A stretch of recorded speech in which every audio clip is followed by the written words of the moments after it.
af mig. Jeg var tidlig op i dag, og kører så, altså jeg har jo 2 kadaverhunde, ikke? Og nogle gange så tager den jo helt, så drøner de jo afsted med mig efter på cykel, ikke? Og så endte vi ude på stranden, mellem, ja, ikke lige ved Høen, men lidt nedad der. Altså sådan relativt tæt på enden der. Og den ene hund, den rullede sig selvfølgelig i et eller andet rødligt, smatagtigt noget. Og der var temmelig meget sådan noget rødt noget derude. Jeg ved ikke, om der har ligget en sæl eller noget andet. Større dyr formentlig. Og så kunne vi kunne ikke holde pause, fordi at man kan jo ikke sidde ned med en hund, der har rullet sig et eller andet, og holde pause, fordi så er der en risiko, man selv får det. Så tilbage til den lille by og skylle den af, og så hjem og bade den en gang til, og så gik vi i seng. Og så lige da vi kom, jeg ved ikke, om der var helikopter oppe også, fordi lige da jeg kom hjem, der kunne jeg høre, der kom en eller anden helikopter. Og så var jeg bare totalt smadret i hovedet. Da jeg vågnede, så havde jeg hovedpine. Men det lugtede også rimelig.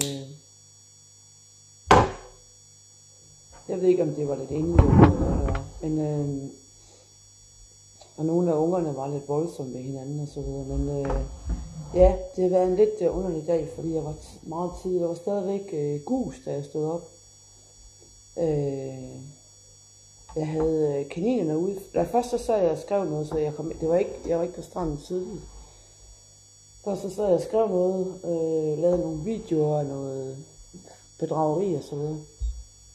Og så havde jeg kaninerne lidt ude og gøre rent med dem. Og så tog jeg afsted til stranden, men jeg skal love for, at vi fik en ordentlig rigtig gang bort med hjem. Så det er jo, jeg ved ikke hvad det var. Der var hjulspor derude af sådan en meget bred bil. Lidt eller det lignede næsten, lavfødder, men det har det nok ikke været. Det har nok været en off, et eller andet større noget der. Så det er nok nogen, der har hentet noget derude, forestiller mig lidt. Men ja. Den ene hund, den er lidt dum, når den ruller sig i ting, fordi så skal den jo hele tiden være i snor. Nu kommer så vi til april her, ikke? Der skal alt være i snor. Så løser det sig. Så skal jeg måske have købt et par liner i stedet for, som er lidt lettere at gå med, og som de får lidt mere plads af. Så nu har jeg lige sovet i 3 timer eller et eller andet. Rigtig dejligt. Jeg håber, min hovedpine den går væk igen.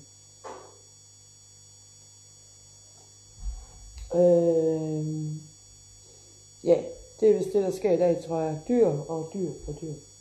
Så fandt jeg nogle billeder. Jeg vil lige sige, jeg fandt nogle billeder på TV2 af nogle børn.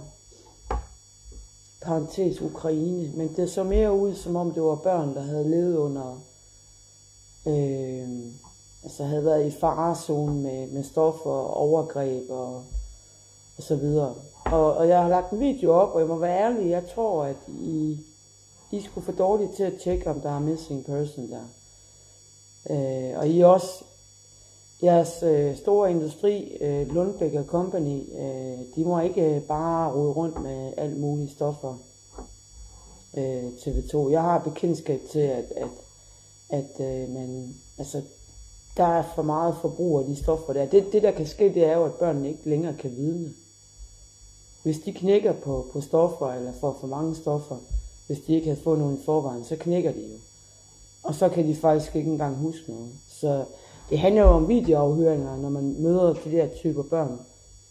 Og så få dem, altså det dur heller ikke, at man bare doper folk væk fra sandheden, kan man sige. Det er jo det, narkomanerne gør. Altså de bliver ved med at være skadet, og nogle af dem ender i sexarbejde og så videre, fordi de faktisk doper sig selv, så de, hvad kan man sige, de gør ikke noget ved traumerne, de doper dem bare. Og samfundet gør sgu lidt det samme. Ikke? Altså der er ikke noget bedre end at få en mand, der har været udsat for noget, til at tage nogle piller, og så er man fri for en retssag. Ikke? Og så fandt jeg noget andet underligt. Det var en nyhed, der var i morges, der havde et mærkeligt navn. Den hedder Janus Malcolm. Og den gik så ud på noget med, hvad fanden var det nu, det var?